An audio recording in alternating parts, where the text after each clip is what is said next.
Good morning, magandang umaga, and welcome to today's episode of My PI Dream. Building day 19. Yes, pool construction building day 19 here on the construction of the pool build here on Villa Feliz. You notice I'm out doing a little bit of some blowing. I gotta tell you, these portable blowers like this Ego 650 CFM, that is really powerful. It's like as powerful as those big gas power blowers that you have. These are indispensable if you are moving to the Philippines. Make sure in your plans, in your shipment of things, if you're coming from overseas, you have something like that, because they really don't have a good selection of non-gas powered blowers over here. This is a battery powered one here. It works really good. So that's my job this morning. The guys from the pool company are here, and we'll try to follow along with their construction. Now, they're on a half day today. No day yesterday because of the typhoon that went through here. Half a day today because the first half today was them trying to restore electricity, water, and they still don't have water at their place, so they'll probably be doing showers and getting all the water they need from here. Well, anyway, that's a long enough intro. Let's get today started and watch what these guys are doing as far as the advancement of the pool here at Villa Feliz. Now, without further delay, let's get today's video underway.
All right, well, it's about, I'm thinking maybe, about 2 o'clock in the afternoon, and we still don't have electricity yet here. Although outside the barangay they do, inside they haven't, because our guys have to clear. There's a lot of stuff on the electric lines and all inside here. And the way it works, we contacted Bottleneck, and for the restoral process, the priorities are the main city, then the barangays, and then subdivisions, and then whatever the next level down is underneath, villages. They call them villages. So they're starting now working with the subdivisions. Ours, again, they can't do ours until we have all of the vegetation that's crossing the lines of the electricity. They have all that has to be removed before they can come in and do that. So we're still waiting on electricity. The guys have been working this morning. Let's kind of look and see what they're doing. They are down, when we left last time, they were down inside and they were doing the plaster coat. A lot of people were questioning, why is it so rough? Well, you'll see how it changes from roughness to the smoothness, because they're at that portion of the construction phase right now. So let's take a look down inside the pool. So to put it in perspective, you can see we went from this roughness, and this is just the concrete mix that they started with over all the rebar. That is the strength, the skeleton and the strength wall of the swimming pool. Then they went from there and they started throwing plaster coat like you see over here. Better yet, maybe right inside here. This will be filled in. This is the first layer. Then they started the second layer on top of that, and you see it's still a little rougher than this right here. And then what they're doing on the side over here is doing the flattening. It's just like they do inside a house. They'll do the leveling, so it's level up and down, and they'll use that little guide that they have. I'm not sure what they call that. but it's like a straight edge. It's a very long straight edge, and they'll smooth it all off before they start doing the next step after that, which will be the waterproofing, and then the tile adhesive for the tiles. And that's getting pretty close to the end, but there's still a lot of work that has to be done in the concreting area here. We have to do everything. So we're probably on the plaster coat of the concreting area right here. We're probably, maybe 30 or 40%. Okay, here we are. This is another portion, another phase of the construction. We have the swimming pool over here, and then we are going to have the life support system, and it is going to be embedded inside a waterfall over here. So what the workers are doing here today, they're building basically similar to building a house. You have a footer, you have a column, they'll have tie beams that go inside here that connect the columns to each other. And then on the very top, eventually, which will be a little ways down the road, will be the waterfall construction. And the waterfall itself will be hollow inside, which will support the life support system inside here. It will be hollow, so they will make all the connections. It will hold inside this big hollow area. I don't want to bother these guys. It will hold the pump. It will hold the filter. It will hold all of the plumbing that has all the ball valves inside, so that you can control and manage the water that goes into and out of the swimming pool. Also, the pump will provide the water to the filter system, which will have a valve on top. And we'll show that when we get that in. We're using a Hayward filtration system here.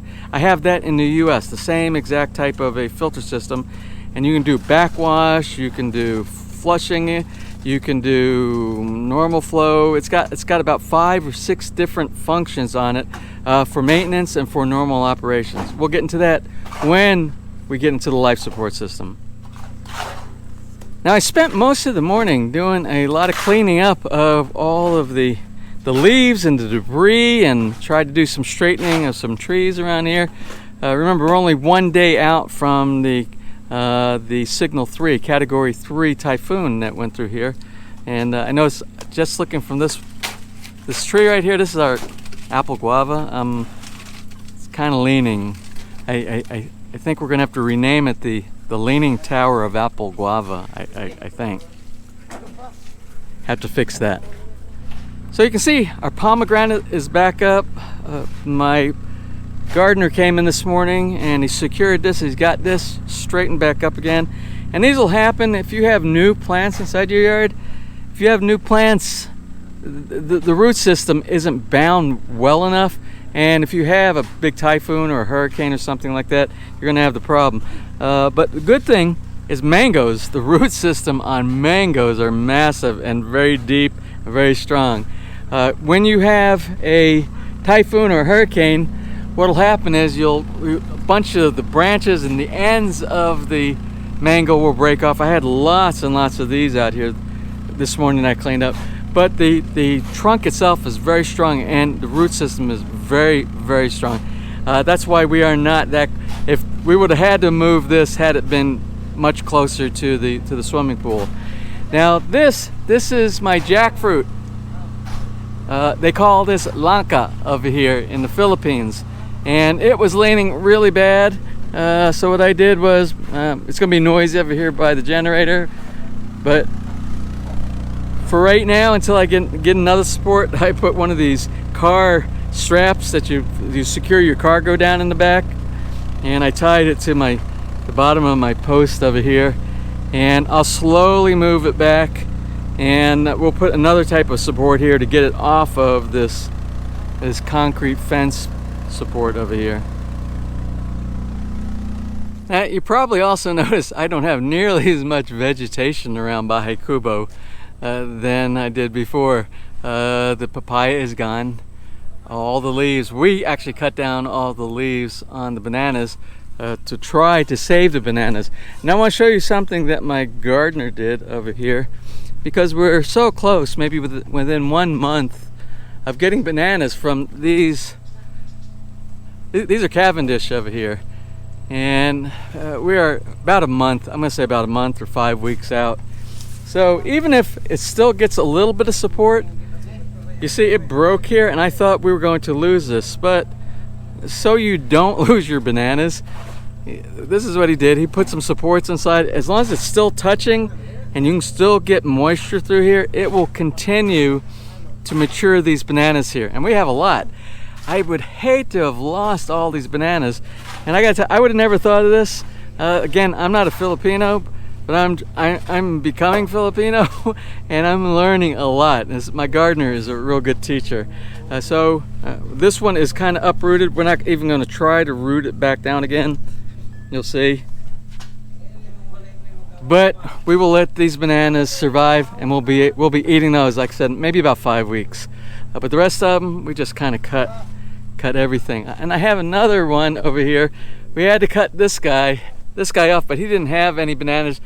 But he could still. You see, it's already popping out after 1 day of cutting.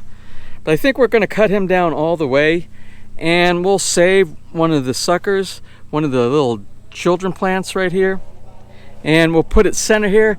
And after this one, which is the lantundan banana, once it matures and we get the bananas, we'll cut this whole thing down and we'll start all anew over here. Maybe we'll have two. Maybe we'll have this one, but this is kind of close to the kubo, and this one we'll have to. I like to have one or two all the time.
Well, these guys still got about an hour's worth of work to do on the swimming pool. Then we will do a complete wrap up.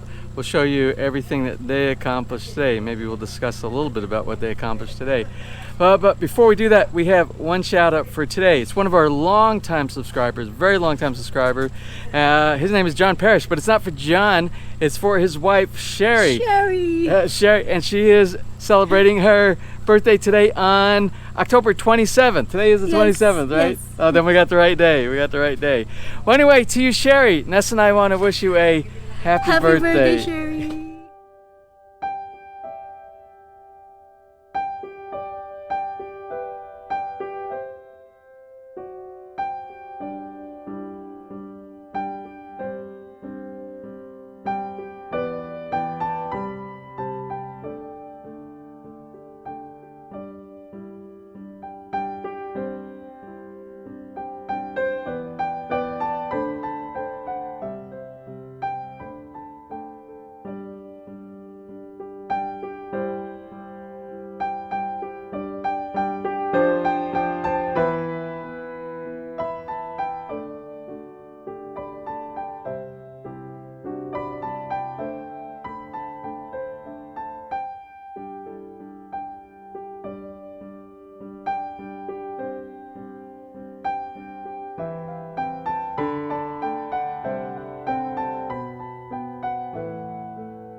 we're gonna do a wrap up here in just a moment, because for some reason, and I don't know if it's because all these storms are coming through, it just seems like it's getting darker sooner, and then it makes the reason I'm looking up into the sky is because at least a little bit of light that's there can shine on me and you can see my face, because I notice sometimes I have to do a lot of color correction because it seems like it's so dark here.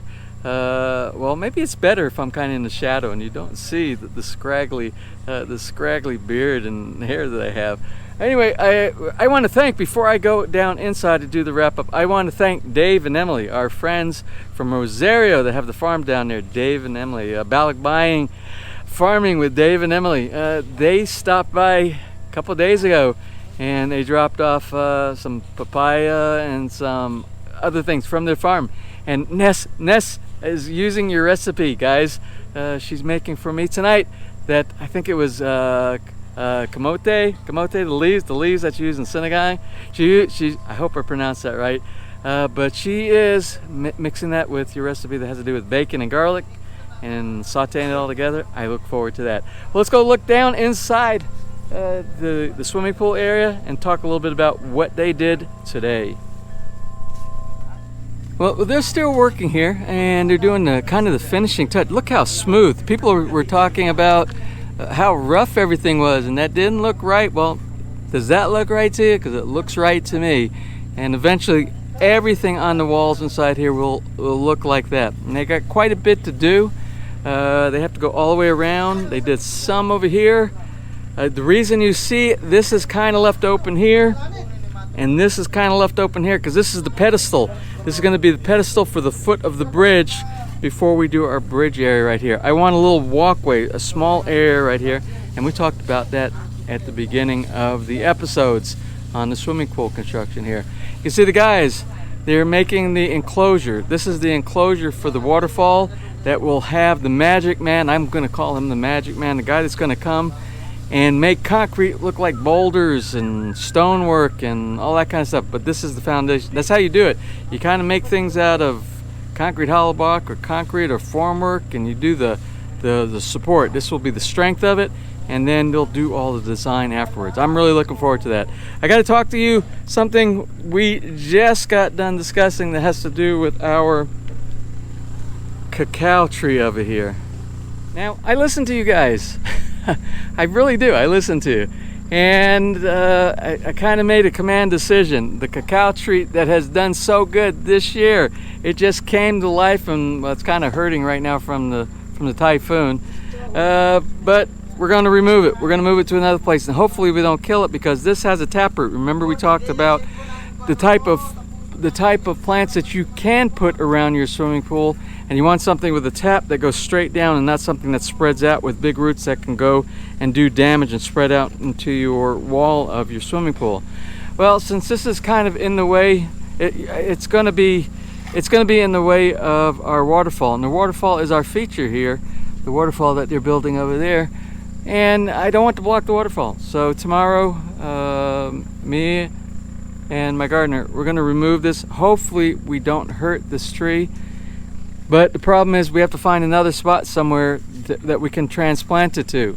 So I'm going to be looking at that tonight, but that's going to be a big change that I wasn't planning on doing. Thanks to by a lot of the suggestions of you folks, because you're like, don't plant your trees so close to the swimming pool. Well, that one's going to go. I'm not worried about this one. This is, I can't remember if this is a lemon or a lime or a tangerine, but the roots are very, very simple. This is what you would normally plant inside a pot by your house. They're non-invasive roots, and this will really look nice over here.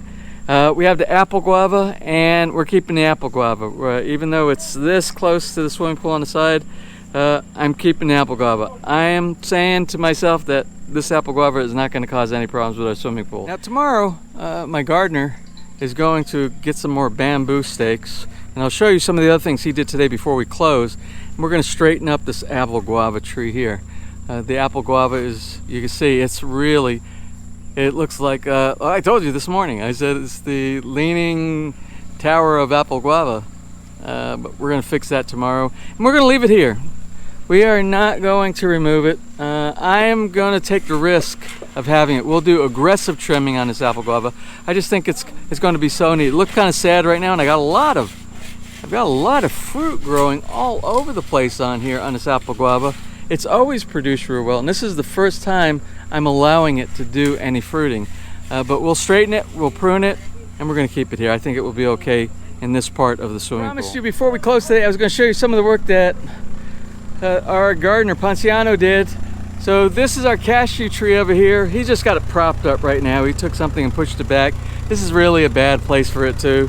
But I don't know what we're going to do with this one. But you can see our lanka, our jackfruit tree. Got the bamboo back here. Used a piece of my leftover hose from the construction of Villa Feliz, and we got this straightened up. So much better than it was yesterday. Much better job than I could have done. So he did a great job. It needs some pruning. I don't want this lanka tree to get too big. This is about the size I want it right here. It just needs some trimming at the top. One more thing over here. You can see that Ponciano's fixed our mango tree, also with some bamboo. Bamboo is an amazing plant. There's so many things to do it. That's bamboo. The Bahakubo is made out of bamboo. Tiki bar downstairs, made out of bamboo. Bamboo here. Oh, and I know there's many other. Oh, remember the banana plants. He propped up all the banana plants, so all banana plants are done. We still have to cut. We still have to cut down the broken papaya tree. We'll get that done, no problem. Well, that's it, guys. We were told that we were supposed to have electricity restored today. The day isn't over yet, but it's like 4 o'clock, 4:30, 4 something, and we still don't have electricity. I don't know. We're just really fortunate that we have the generator. So I don't know how long. I don't know if I have enough fuel. We need more fuel though. Might have to do a fuel run tonight. Anyway, tomorrow's another day. Tomorrow is going to be episode, I'm going to say 20 days of construction. Remember, the pool build was scheduled for 30 to 45 days. So we are getting past the 50% point. I'm going to say right around the 50% point. And there's some more exciting stuff that we're going to do. I have information about the coping. I have information about the tile. I think that's the main thing that we're going to talk about tomorrow in advance of them actually doing some of these things. Well, that's it, guys. I hope you enjoyed today's episode. I hope you found it informative. I hope you found it entertaining. And if you did, please give me a thumbs up. Please share. And if you have not subscribed, just click on the little My PI Dream heart in the bottom right hand side of your screen. You'll be subscribed and notified the next time I upload a new video. So until such time, from right here in the Philippines, you have a wonderful and blessed day.